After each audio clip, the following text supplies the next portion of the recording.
Mereka terlihat jelas sedang menguntitnya. Alex mengerutkan keningnya. Dua mobil di belakangnya adalah Toyota Off-Road dan Daihatsu Sirga yang memiliki kecepatan yang sama dengan mobilnya sendiri. Jika dia lebih cepat, maka pihak itu akan lebih cepat, begitupun sebaliknya. Alex meningkatkan kecepatannya, tetapi tetap tidak bisa menyingkirkan kedua mobil itu. Menarik, beraninya seseorang menantangku, kalau begitu aku akan bermain denganmu. Kalian harus merasakan yang namanya sakit. Kalau tidak, orang-orang ini pasti akan mencari masalah denganku di masa depan. Alex tiba-tiba meningkatkan kecepatan menjadi 130 km per jam. Mobil ini seperti terbang, menyusuri jalan tol lingkar dalam, berkendara langsung menuju Tanjung Priok.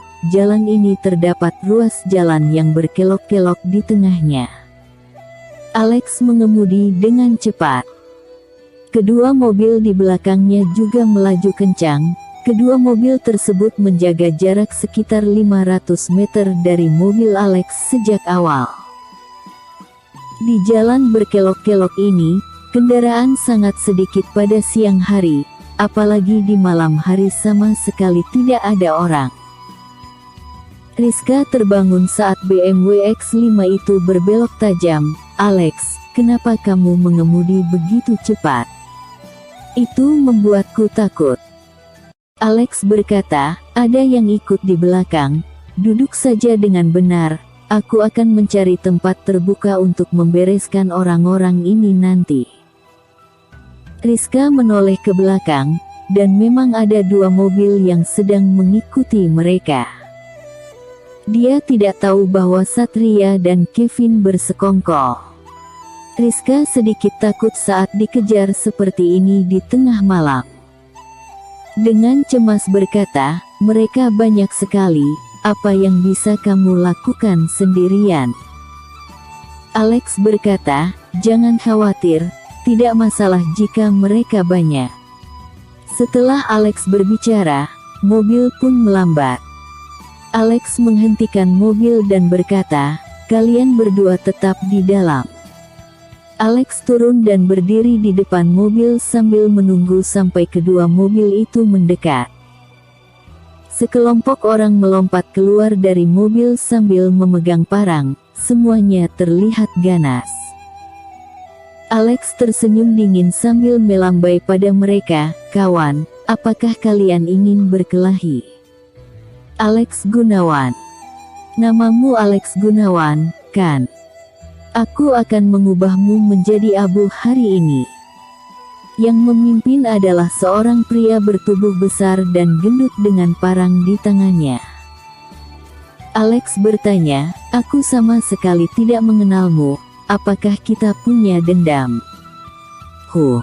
Akan kuberitahu kamu. Namaku Kevin Saputra, kakaknya Agus. Kamu telah membunuh adikku, jadi aku ingin kamu membayarnya hari ini. Alex berkata, itu tergantung seberapa hebat kemampuanmu. Dasar sialan, sombong juga dirimu. Wajah Kevin tampak menakutkan di bawah cahaya lampu mobil, namun, kamu pasti akan mati hari ini.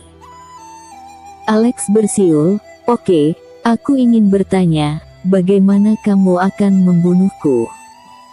Kevin melambaikan tangannya. Para bawahannya mengerti maksudnya, kemudian mengepung Alex. Alex, kamu bahkan masih tidak tahu hingga detik ini. Alex tertawa dan berkata, Kevin, kamu berani datang membunuhku hanya dengan beberapa pisau rongsokan.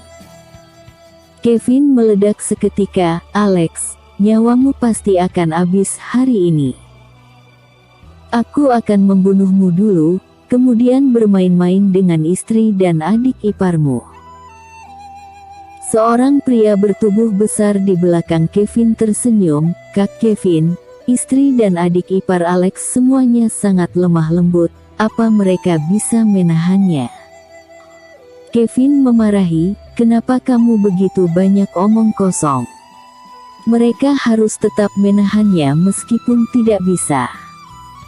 Setelah selesai bermain, bakar mobil mereka dan dorong ke bawah tebing. Maka tidak ada yang tahu apa yang terjadi malam ini. Alex berkata, "Kevin, idemu bagus, tetapi jika kamu ingin menyentuh orangku, kamu perlu sedikit keterampilan. Sayangnya kamu tidak bisa." Kevin mengeluarkan tampang begis, lalu dia memainkan parang di tangannya. "Alex, awalnya aku tidak ingin membunuhmu dan hanya berencana untuk memotong tanganmu. Tapi kamu malah cari mati. Jadi aku tidak punya pilihan selain mengabulkannya. Semuanya, bunuh dia, kemudian bermain dengan wanita-wanita itu." Seorang pria kurus di belakang Kevin sudah sangat tidak sabar. "Kak Kevin, jangan ladenin dia, ayo cepat bunuh dia. Kami masih menunggu untuk bermain dengan istrinya." 6 orang tersenyum keji sambil mengepung Alex. Kevin juga mendekati Alex selangkah demi selangkah. Dia dengan sombong berkata, "Hanya sampah sepertimu yang akan memarkir mobil di sini. Tidak ada seorang pun di sekitar sini. Kami akan membunuhmu dan bergiliran untuk bermain dengan kedua wanita itu. Apa kamu menyukai itu? Kamu memang cukup bodoh. Bukankah sama saja dengan cari mati jika menghentikan mobil di daerah sepi seperti ini?" "Alex, mereka semua mengatakan kamu sangat hebat dalam bertarung. Kak Kevin akan memberimu pelajaran hari ini." Kevin berteriak, lalu mengayunkan parangnya terlebih dahulu ke arah Alex. Beberapa bawahan Kevin juga tidak mau kalah. Mereka menyerang Alex dengan senjata, sedangkan Alex malah tersenyum dingin. Tidak perlu terlalu banyak waktu untuk berurusan dengan orang-orang ini. Dia mendengus, kemudian keluar dari kerumunan hanya dengan satu balikan badan. Dari awal hingga akhir, wajah Alex tetap tenang. Melihat 6 parang berkilauan menebas ke arahnya, tubuh Alex tiba-tiba bergerak. Setelah berjalan dengan langkah zigzag yang tidak beraturan, sosoknya tiba-tiba keluar dari kilatan parang-parang itu. Orang-orang yang menyerangnya tidak melihat dengan jelas karena Alex berjalan terlalu cepat, bahkan salah satu dari mereka menebas temannya sendiri. Yang terkena tebasan adalah pria kurus tadi. Dia mencengkeram bahunya dan berteriak, "Dasar brengsek, apa kamu buta? Orang sendiri saja diserang." Alex berkata, "Dasar orang brengsek, menebas orang saja tidak bisa, tapi sudah bertingkah. Dasar sekelompok idot." Kevin semakin kesal. "Alex, jangan sembunyi kalau berani." Dia mengayunkan parangnya ke arah Alex lagi. Alex tidak mau banyak bicara dengannya, lalu mengarahkan tendangannya tepat ke perut pria besar yang ada di depannya. Pria besar itu berjongkok sambil memegangi perutnya. Alex tidak membutuhkan terlalu banyak usaha. Dia memasang kuda-kuda dan melancarkan tendangan beruntun. Bagaimana mungkin Kevin bisa menahan serangan Alex? Awalnya dia masih bisa mengatasinya, tetapi setelah beberapa saat, dia sudah tidak tahan lagi. Kevin berencana untuk menghindari sapuan kaki Hall Sweep Kick Alex dengan segera bangkit. Tapi siapa sangka bahwa langkah ini hanyalah tipuan Alex. Bersambung. Dia langsung Episode memukul perut berikutnya Kevin yang lebih dengan seru tinjunya dan saat melihat memukau. tubuh Kevin Jangan lupa bangkit. subscribe, like Kevin dan share kepada menjerit teman setelah Anda. dipukuli. Thank you very much. Dia muntah darah dan jatuh pingsan ke tanah. Kevin adalah orang yang hebat, dan yang lainnya juga tidak kalah hebat darinya. Tapi Alex tidak membutuhkan banyak usaha untuk mengalahkan semua orang ini. Alex tidak menunjukkan belas kasihan sama sekali. Mereka yang menerima pukulannya mengalami patah lengan ataupun patah kaki. Yang jelas, tidak ada yang selamat. Kakak ipar, kamu luar biasa. Rizka memuji Alex. Dia bahkan lupa akan ketakutannya. Kemudian dia mendatangi pria besar itu dan menggunakan sepatu hak tingginya untuk menendang pria bertubuh besar itu. Brengsek, mau mencari masalah denganku. Episode sebelumnya. Balas dendam untuk Agus Saputra. Episode berikutnya. Tidak takut bahaya. Wajah pria besar itu ditendang oleh sepatu hak tinggi Rizka. Rasa sakitnya benar-benar tak tertahankan hingga dia berteriak. Suara jeritannya sangat nyaring, tetapi Rizka tidak berhenti menendangnya. Alex berkata kepada Rizka, "Rizka, hentikan, kamu akan membunuhnya jika masih menendangnya. Pergilah ke bagasi mobil untuk mencari tali dan mengikat orang-orang ini." Oke. Rizka berlari ke arah mobil untuk mencari tali. Tapi baru saja dia sampai di depan mobil, seorang pria tiba-tiba keluar dari belakang mobil dengan meletakkan pisau di leher Erika. Rizka berteriak, "Kak Erika!" Alex yang sedang menginterogasi Kevin tiba-tiba dia mendengar suara teriakan dari belakangnya. Dia menoleh dan melihat seorang pria bertubuh besar meletakkan pisau di leher putih Erika. Saat disandera oleh pria itu, Erika tidak terlalu sadar karena mabuk. Kevin tersenyum penuh kemenangan. "Alex, memangnya kenapa kalau kamu hebat? Kamu tetap saja tidak punya otak. Indra, jaga wanita itu dengan baik. Alex, kamu sebaiknya menyerah. Jika tidak, aku akan meminta Indra menikam Erika sampai mati." Indra tersenyum dan berkata, "Alex, kamu benar-benar jago berkelahi, bahkan Kak Kevin saja bukan lawanmu. Tapi jika kamu tidak ingin istrimu mati, kamu sebaiknya menyerah." Alex memarahi dirinya sendiri karena terlalu ceroboh. Dia tidak menyangka mereka menyembunyikan seseorang dan menyandera Erika. Dia pasti masuk saat Rizka keluar dari mobil barusan. Alex khawatir Erika akan terluka, jadi dia tidak berani bergerak dan memikirkan rencana dalam hatinya.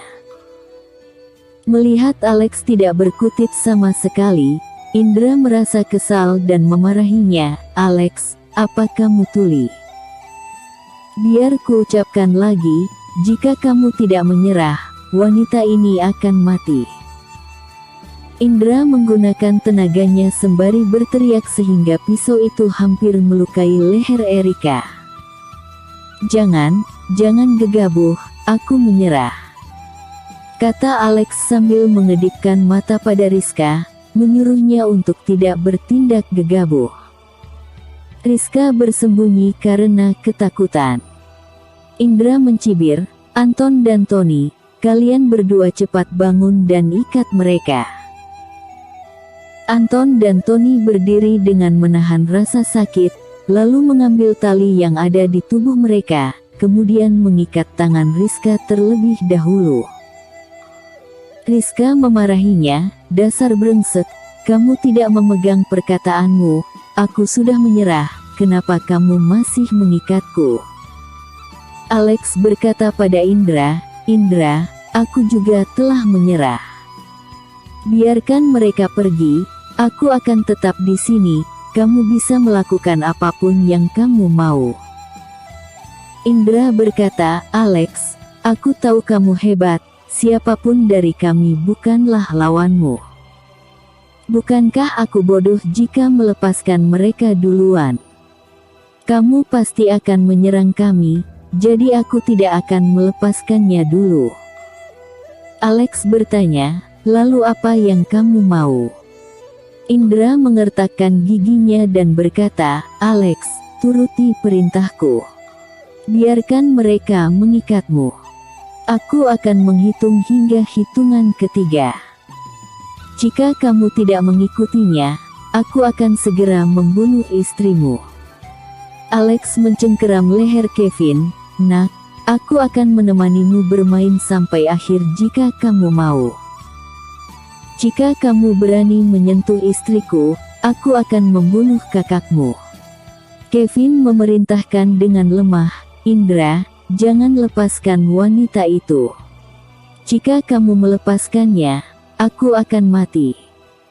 Indra juga tidak mau kalah, Alex, jika kamu berani menyentuh kak Kevin, aku akan menusuknya sampai mati.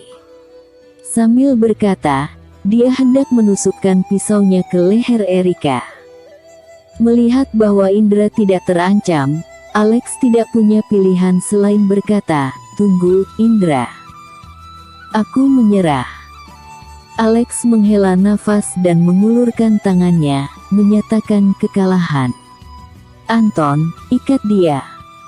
Di bawah perintah Indra, Anton mengambil tali dan mengikat tangan Alex. Setelah Alex diikat, dia berkata kepada Indra, Indra, aku sudah menyerah. Tepati kata-kata untuk melepaskan mereka. Indra itu tertawa dan berkata, ya ampun, dasar bodoh. IQ segini saja masih berani mencari masalah. Lebih baik tunggu saja kematianmu. Kevin juga tertawa penuh kemenangan, Indra, kerja bagus. Indra menyandera Erika sambil berjalan ke arah Alex, akan tetapi dia tetap menjaga jarak yang agak jauh dari Alex. Dia tetap tidak berani mendekat meskipun tangan Alex sudah diikat. Indra itu menunjuk ke arah tebing dan berkata, Alex, kamu mau lompat sendiri, atau kami yang melemparmu? 5 orang lainnya bangun dengan rasa sakit dan mendekat, kecuali Kevin yang luka parah akibat tendangan Alex. Kak Kevin, kita tidak bisa tetap merajalela di kota Jakarta jika tidak membunuh orang ini hari ini. Alex berkata dengan marah, dasar brengsek, kamu tidak memegang janjimu, aku tidak akan melepaskanmu. Alex tiba-tiba melompat beberapa langkah ke depan Indra. Jarak mereka lebih dari 10 meter, Indra sama sekali tidak punya persiapan. Dia berpikir bahwa kemampuan Alex akan berkurang karena tangannya diikat. Melihat Alex yang tiba-tiba mendekat, dia panik dan mengayunkan tangannya untuk menebas pergelangan tangan Alex. Dia tidak pernah menyangka bahwa Alex akan tiba-tiba memisahkan tangannya, meraih tangan kiri Indra yang memegang pisau, kemudian mengarahkan tangan kanannya ke titik lemah Indra, kemudian meninju dengan keras. Pukulan Alex juga tidak sembarangan. Jika dia menggunakan kekuatan lebih, Indra pasti akan langsung mati. Jika kekuatannya lemah, dia tidak akan terluka. Dengan kekuatan yang pas dia mematahkan 2 tulang rusuk Indra. Ah! Suara jeritan Indra terdengar sampai kejauhan. Tidak tahu kapan tali yang diikat ke tangan Alex putus. Pukulan keras yang mengenai Indra membuatnya terlempar jauh hingga beberapa meter. Dia jatuh ke tanah dan tidak bisa bergerak. Dia benar-benar tidak mengerti bagaimana tali di tangan Alex bisa terlepas. Sementara itu, kini Alex tengah memapah Erika yang sempoyongan dengan kedua tangan. Kelima gangster yang barusan menyerang bersama Indra tiba-tiba saja menyaksikan Indra yang terlempar jauh. Sebelum mereka menyadarinya, mereka semua telah dipukul oleh Alex hingga terkapar di tanah. Erika ketakutan dengan situasi barusan, tubuhnya menjadi lemas. Dia bersandar pada Alex dengan napas terengah-engah. Alex, aku takut setengah mati tadi." Alex tersenyum dan memeluk Erika, lalu berkata, "Erika, jangan takut, aku di sini, tidak ada yang bisa menyakitimu." Alex berteriak pada Rizka, "Rizka, cepat kemari untuk memapah kakakmu." Rizka menjawabnya, "Mungkin dia kecanduan menginjak orang tadi." Ketika dia berjalan ke arah Alex, dia melangkah ke arah Kevin. Dia sudah tahu bahwa si Kevin ini adalah dalang di balik semua ini. "Brengsek, beraninya berbuat jahat pada kamu." Rizka mengangkat kakinya dan menginjak wajah Kevin. Tak disangka, pada saat ini, Kevin yang terluka oleh Alex tiba-tiba memeluk kaki Rizka. Rizka berteriak dan jatuh ke tanah. Kevin yang dipukul oleh Alex terluka parah hingga muntah darah, tetapi dia masih bisa mengatasi Rizka. Dia menyeret sebelah kaki Rizka sambil menahan rasa sakit, kemudian mengeluarkan pisau hitam yang bersinar dari tubuhnya, berkata, "Alex, kamu yang memaksaku, pisauku ini penuh dengan racun mematikan. Jika kamu tidak melepaskan kami, maka bersiap-siaplah untuk membereskan mayat gadis cantik ini." Episode sebelumnya, perkelahian tengah malam. Episode berikutnya, Rizka Buana keracunan.